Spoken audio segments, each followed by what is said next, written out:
Brought to you by the Every Dollar app. Start budgeting for free today. Amy's in Charlotte, North Carolina. Hey, Amy, welcome to the Ramsey Show.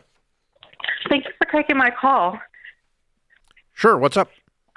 I have a question. So I just, I'm about to close on a house. It's a $330,000 house that I put 18% down. So I put $60,000 on down. And so the house comes in bare. It doesn't have refrigerator, nothing at all. And of course, those are things that I have to buy. And I'm just wondering, how should I go about it without getting into debt? Did you know, I have to ask, going into buying this house, did you know that there wasn't going to be any appliances inside? Yes, I did know. So what's your plan? You know what? So I have, I put aside, so I still have like 20,000, my saved up, to just get things at really bare minimum. And I have lived 35 years without having to ever buy furniture. So everything is going to be brand. I have to get everything from beds to fridge to washer and dryer. Yeah. That 20,000, was that your emergency fund? Correct. Yeah, I don't want you to use your emergency fund for something that's not an emergency. So let's just play pretend a minute. You close on a $330,000 house. You spend your last $20,000 furnishing it. The next day, something's going to go wrong, and you have no money. Right. That's why Jay doesn't want you to spend your emergency fund. So how should I do about how should I go about? Well, I mean, that was your plan, to move into the house broke. Yeah. So Dave said it. That was your plan, to move into the house. You're going to have to move very slowly and very methodically. What do you make?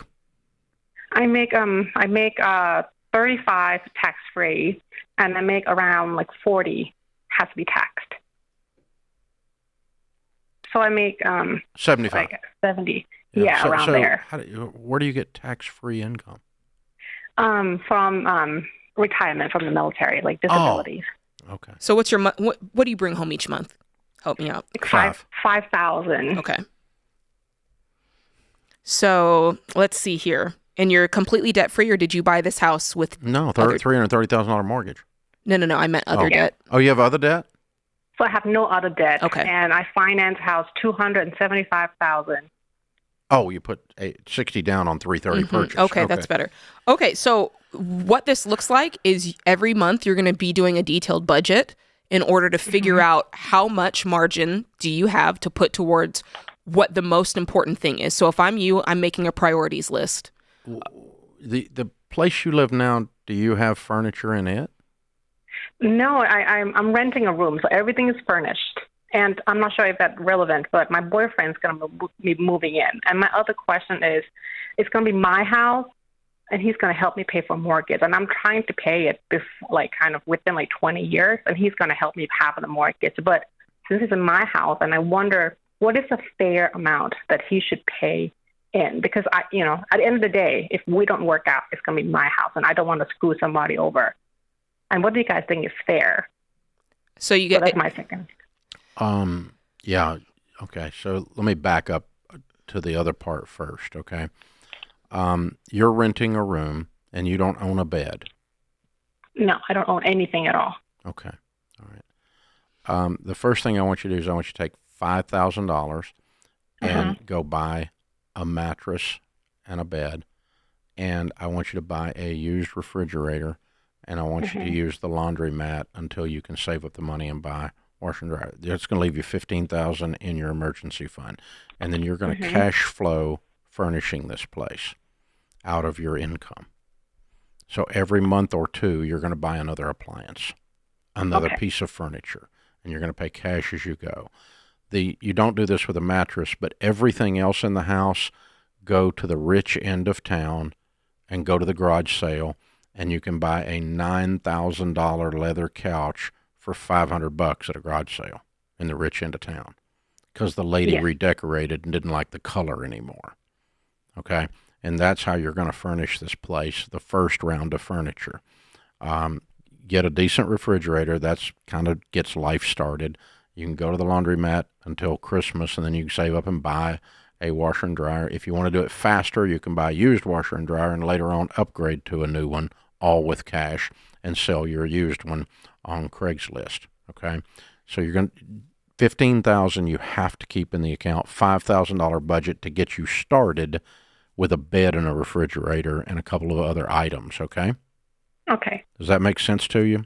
That way, Yes. if you have an emergency, you don't lose your home. Yeah. That would be Because silly. I feel like Yeah. I got a beautiful house, and my But mentality you took is it just like, all. oh my God, I You want took it all the way to the edge, kiddo. I mean, you left Yeah. no margin in this deal. I mean, you can't breathe the way you've got this tightened up so tight.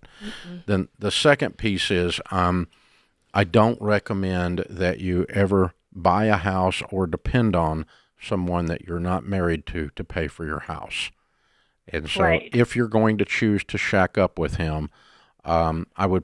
My preference as an old guy who has a couple of daughters, and I know how sometimes people get treated in these situations, is I would say he can't move in unless he got married, because there's kind of that thing, and it's much better for you. You're the one that comes out on the short end of the stick, not the guy. I thought it was the other way around. No, you're the one that comes out. It does not go well for the ladies in these situations economically. The economics really suck for the ladies in these things. So, and somehow guys keep talking them into it, but I'm not sure how.